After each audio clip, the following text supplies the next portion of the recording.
책 중에서 맥스 루키드가 썼던 하나님이 나를 버리셨다라는 책이 있어요. 그리고 그 외에도 C.S. 루이스의 고통의 문제에 관련된 책도 있습니다. 기독교는 굉장히 고통의 문제에 대해서 좀 깊숙하게 다루려고 노력을 하고 있죠. 그리고 그 고통의 문제 역시도 하나님의 사랑으로 해결하고자 하는 그런 방향성을 가지고 있습니다. 그런데 성경 전체에서 성경 창세기부터 요한계시록까지 이어지는 성경 전체에서 가장 우울하고 가장 어둡고 가장 절망적인 성경 본문을 찌는다면 단연코 시편 88편, 89편일 겁니다. 도움을 구하는 기도이지만 해결책은 없습니다.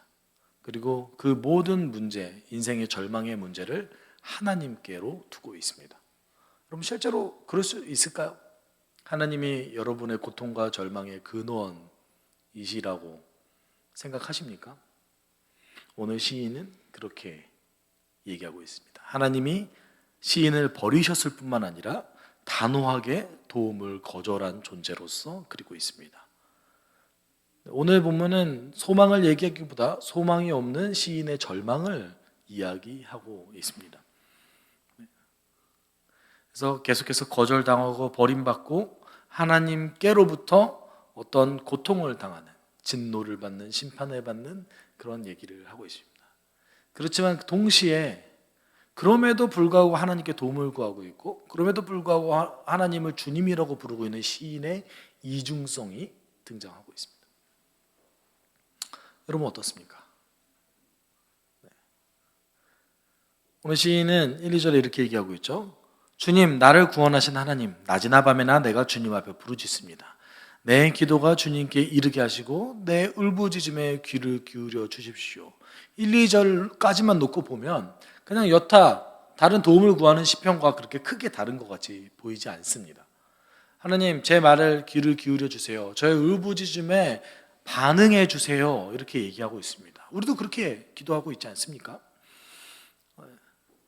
심지어 이제 시인은 지금 본인이 얼마나 큰 고통에 휩싸여 있는지를 3절에서 얘기하는데, 나는 고난에 휩싸이고 내 목숨은 수월의 문턱에 다다랐습니다. 사는 게 지옥입니다. 너무나 고통스럽습니다. 사는 게 지옥입니다. 나는 무덤으로 내려가는 사람과 다름없으며 기력이 다 잃은 사람과 같이 되었습니다. 고통에 있을 뿐만 아니라 이거를 극복할 만한 기운도 없습니다. 힘듭니다. 오늘 시인의 절망에 대해서 얘기하고 있습니다. 왜 그럴까요? 왜 이런 깊은 절망에 빠져 있을까요? 물론 우리는 사실 경험하지 못했지만 이런 절망을 경험한 성도가 충분히 있을 수 있겠죠. 여러분 어떤 것 같습니다? 혹시 그 책 중에서 데이비드 브레이너드의 일기라는 책을 혹시 읽어보신 적 있으신가요? 처음 들어보시나요 혹시? 네. 데이비드 브레이너드라는 사람이 있습니다. 이 사람은 우리가 여러분 뭐 잘 알지는 못할 수 있지만 그래도 유명한 목회자였던 조나단 에드워즈의 사위입니다. 근데 조나단 에드워즈의 사위인데 이 사람이 24살의 나이에 이제 병에 걸려서 죽게 돼요. 그래서 이제 브레이너드가 썼던 그 일기를, 자신이 목회하는 과정에서 썼던 그 일기를 이제 책으로 출판했는데 그것이 이제 굉장히 명서로서 그리고 고전 중에서도 아주 탁월한 책으로서 각광받습니다. 그 이유는 아주 진솔한 어떤 한 인간의 일기가 그 안에 들어가 있기 때문에 그래요. 경건하고 진솔하고 그렇지만 젊은 나이에 병에 걸려서 죽어가는 이 사람의 일기가 사람들 마음속에 파문을 일으킨 거죠. 근데 이렇게 어떻게 보면 24살이라는 나이에 죽게 되는 그 삶을 놓고 봤을 때는 억울하잖아요. 근데 하나님을 찬양하면서 죽거든요. 근데 오늘 본문의 시편 기자는 절대 그렇지 않습니다. 우리는 현대 기독교인 입장에서는 그래 신앙을 가진 사람이라면 절망 가운데서 그래도 하나님을 찬양하면서 가겠지라고 하지만 오늘 시편 기자는 그걸 얘기하고 있지 않습니다. 오늘 본문이 과연 시사하는 바가 무엇일까요? 여러분 그 양화진 혹시 가보셨습니까? 양화진에 가면 선교사 무덤이 있습니다. 한국 개신교 선교사의 무덤이 있는데 루비 캔드릭이라는 그 한 여인 선교사의 무덤 앞에서 제가 한참을 서 있었던 적이 있어요. 나에게 다른 생명이 있더라도 난 다시 조선에 오겠다. 그럼 조선에 오셔가지고 병에 걸려서 젊은 나이에 죽으신 선교사님이시거든요. 그리고 저를 멈추게 했던 또 하나의 묘비가 있는데 여러 개의 묘비가 있었어요. 여러 개 다 이렇게 묘비가 있는데 뭐라고 써있냐면 unknown, 알지 못하는 사람, 이름도 모르는 거예요. 근데 이렇게 한 구석을 차지하는 전체가 다 unknown이라고 써 있으면서 그 앞에 이렇게 표지판이 써 있어요. 선교사 자녀의 무덤. 그러니까 선교사가 와서 그 자녀가 병에 걸려서 좀 꽤 많이 죽었거든요. 근데 그들의 무덤인 거죠. 원망할 만하지 않습니까? 하나님을? 내가 하나님의 사명을 따라서 조선 땅에 와서 하나님 뜻으로 이렇게 살아가는데 하나님 부름받아서 왔더니 나의 자녀가 죽고 내가 병에 걸리고 뭔가 일은 일어나는 것 같지 않고 이런 일들이 뭐 기독교 역사 가운데 한두 번입니까? 여러분 에드워즈의 기도만 보더라도 에드워즈가 한탄을 하죠. 이 조선 땅에 빛이 없고 희망이 없고 아무것도 안 일어나는 것 같습니다, 주님. 우리는 초기 선교사를 얘기하면 아주 빛나는 그 1907년의 평양 대붕에 대해서 얘기를 하지만 그 전에 한국 기독교는 아주 깊은 어둠의 터널을 지나갔었거든요. 아주 깊은 어둠의 터널을 지나가면서 선교사들이 아주 기운을 잃고 힘을 잃고 병에 걸리고 죽어가고 근데 그 과정에서 선교사들이 했던 놀라운 그 고백들은 그래도 하나님을 향한 찬양이었어요. 우리는 이런 게 익숙하잖아요. 근데 오늘 본문은 뭐라고 얘기합니까? 주님께서 나를 구덩이 밑바닥 칠흑같이 어두운 곳에 던져버리셨습니다. 자신의 모든 고통이 누구 때문이래요? 하나님 때문이래요.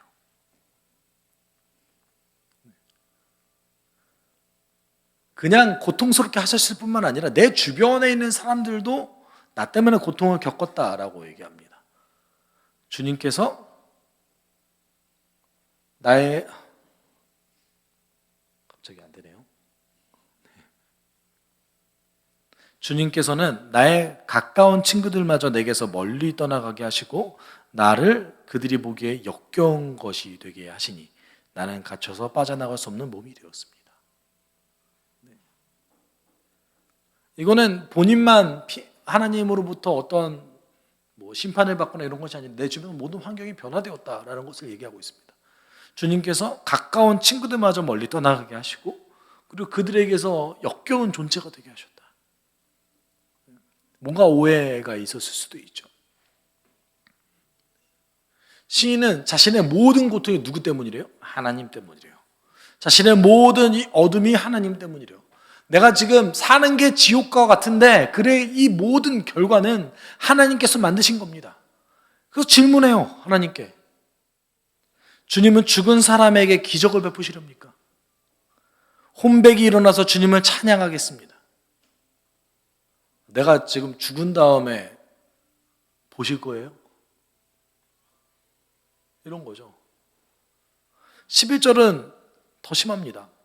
무덤에서 주님의 사랑을, 죽은 자의 세계에서 주님의 성실하심을 이야기할 수 있겠습니까? 우리 언제나 시편 기자가 찬양하는 것들이 있죠. 하나님의 성실과 하나님의 사랑을 얘기하죠. 그런데 오늘 시편 기자 뭐라고 얘기합니까? 죽은 곳에서 사랑을 얘기할 수 있습니까? 근데 여기서 죽은 자의 세계가 이제 다르게 번역되면 멸망으로도 번역될 수 있거든요. 다른 사본에서는 멸망이라고 얘기하고 있기도 하고요.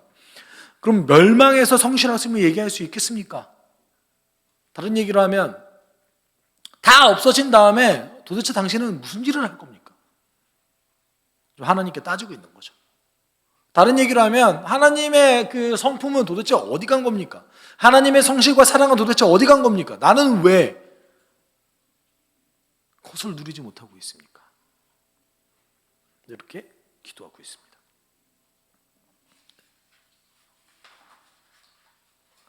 여러분, 이런 시인의 어떤 기도를 혹시 드려보신 적 있으십니까? 이런 깊은 절망 가운데 혹시 하나님께 외쳐보신 적 있으십니까? 오늘 시인의 이 시편은 아마도 성경 전체에서도 찾아보기 힘들 정도의 절망을 노래하고 있습니다. 심지어 해결책도 없습니다. 13, 14절에는 이제 정말 그가 부르짖는 것, 그가 원하는 것에 대해서 얘기하죠. 주님, 내가 주님께 부르짖고 첫 새벽에 주님께 기도드립니다. 주님, 어찌하여 주님 나를 버리시고 주님의 얼굴을 감추십니까? 다른 얘기를 하면 뭘 원하는 거예요? 나를 버리지 마시고 당신의 얼굴을 내게 보여주십시오. 얼굴이라는 건 무엇입니까? 당신의 존재가 나에게 인식되어졌으면 좋겠습니다. 당신의 일하심을 내가 경험했으면 좋겠습니다. 당신이 살아계시다는 것을 내가 느꼈으면 좋겠습니다. 이렇게 얘기하고 있는 겁니다.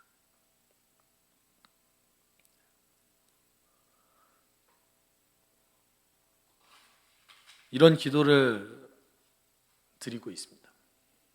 근데 우리가 여기서 간과하지 말아야 될 것이 있습니다. 지금 모든 것이 다 하나님으로부터, 나의 절망과 고통이 다 하나님으로부터 왔습니다 라고 얘기하지만 그가 놓치지 않는 단 한 가지가 있습니다. 그게 뭐냐면 하나님이 나의 주님이다.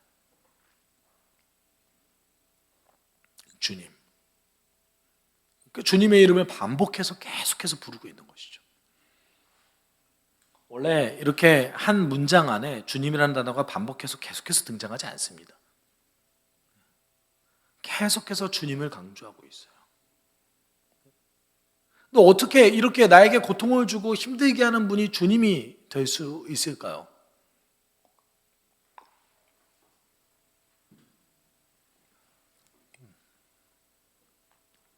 어쩌면 이 시인의 이 고백은 하나님께 나의 모든 고통의 원망을 돌리고 싶은 마음을 표현한 거일지도 모르겠습니다.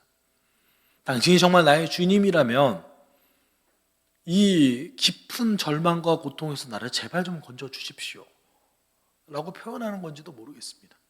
이것이 첫 번째 이유일 수도 있고요. 두 번째는 문자 그대로 받아들여서 정말로 주의 일을 하다가 또는 주님의 명령대로 살려고 노력했음에도 불구하고 그것 때문에 얻는 고통의 깊이가 너무나 크다고 표현하는 걸 수도 있습니다. 15절에 이렇게 얘기하죠.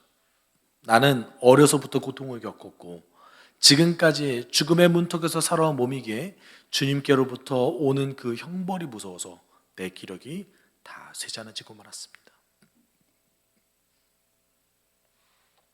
어떤 형벌을 받았을까요? 도대체 주님께로부터 어떤 형벌을 받았다고 본인이 느끼기에 이렇게까지 얘기하는 걸까? 내 어려서부터 받았던 모든 고통이 다 당신 때문입니다. 어떻게 이렇게 얘기할 수 있을까요? 16절과 18절에 그 원인이 정말로 하나님이다 라고 고백하고 있죠. 주님의 진노가 나를 삼켰고 주님의 무서운 공격이 나를 파멸시켰습니다. 주님께서 내 사랑하는 사람들과 이웃을 내게서 떼어놓으셨으니 오직 어둠만이 나의 친구입니다.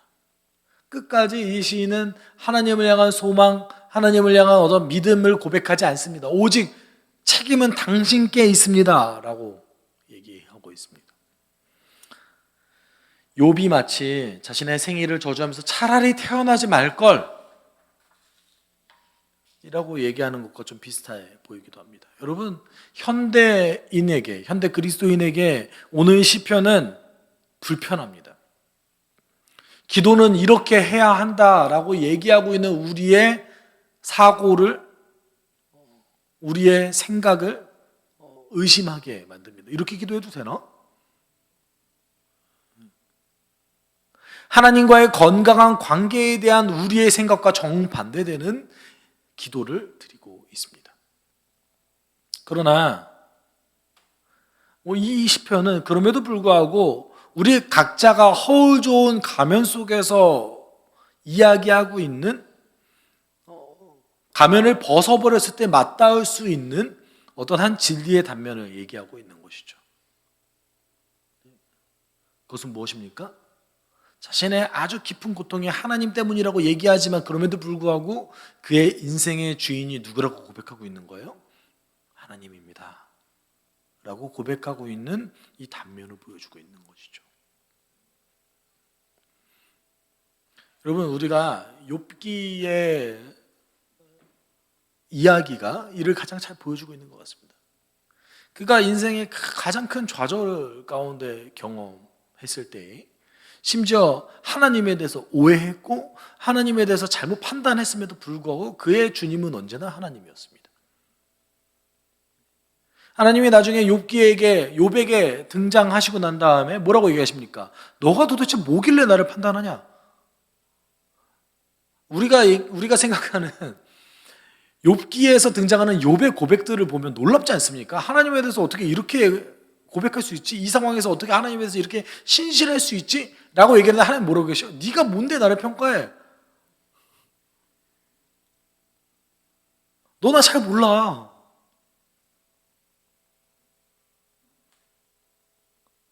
여러분 잘 생각해 보십시오. 우리의 고통은 충분히 하나님 때문일 수도 있는 거예요. 우리의 절망이 하나님 때문일 수도 있습니다. 제가 이제 그분과 어제 대화를 나눌 때 그분의 그 어머님이 직접 전화가 오셔가지고 잠깐 통화를 하시더라고요. 근데 어머님이 이제 눈물을 흘리시면서 이렇게 얘기를 하셨다는 거예요. 내가 말렸을 때 신학을 안 했어야 했어.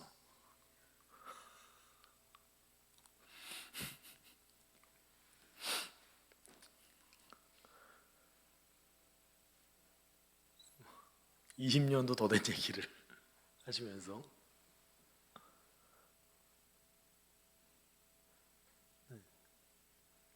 여러분,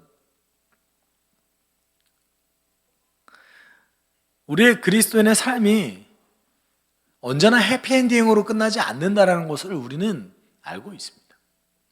심지어 경건한 그리스도인에게조차 그 삶의 결말이 반드시 해피엔딩이 아닐 수 있다는 것도 우리는 알고 있습니다. 그렇지만 오늘 본문 속에서 그럼에도 불구하고 우리에게 보여주고 있는 것이 딱 하나 있다면 그것이 무엇이냐면 그럼에도 불구하고 그 상황 속에서도 나의 하나님은 나의 주님이시라는 것입니다.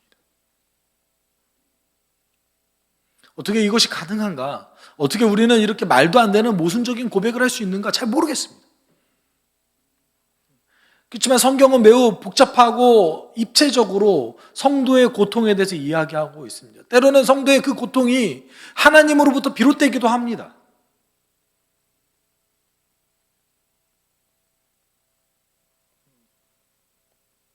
그것을 가장 크게 보여주고 있는 것이 욥기 아닙니까?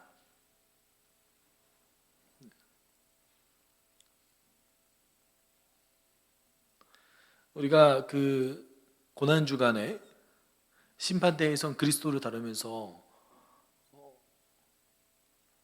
그 일면은 잠깐 나눈 적이 있어요.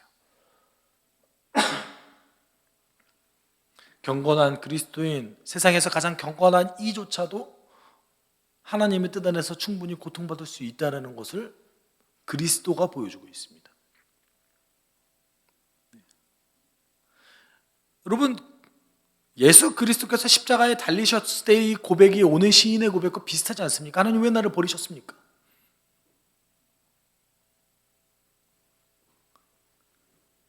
인생의 극심한 고통에서, 인생의 절망 속에서 충분히 우리는 그렇게 고백할 수 있습니다. 그렇지만 오늘 시인이 보여주고 있는 단 한 가지의 우리가 붙잡아야 될 진리가 있다면 그럼에도 불구하고 하나님이 우리의 주님이시라는 것이죠. 여러분, 오늘 본문은 오늘 이 시편은 하나님께서 우리와 정직한 관계를 맺기를 원하신다라는 것을 우회적으로 보여주고 있습니다. 우리는 이런 상태에 이를 수도 있습니다. 그렇지만 그때 우리에게 중요한 것은 무엇입니까? 우리가 그럼에도 불구하고 내가 이렇게 기도해야지, 하나님과 이런 관계를 맺어야지라는 그 편견을 벗어버리고 내 삶에 가장 진실한 관계를 맺을 수 있는 순간이 나의 가장 절망에 있을 때라는 것입니다. 이때만큼 나의 모든 가면을 벗어번지고 하나님을 자유롭게 원망하고 하나님을 자유롭게 부르짖는 순간이 어디 있겠습니까? 우리가 그럼에도 불구하고 하나 놓치지 말아야 될 것은 그 순간에도 나에게 하나님은 주님이시라는 겁니다.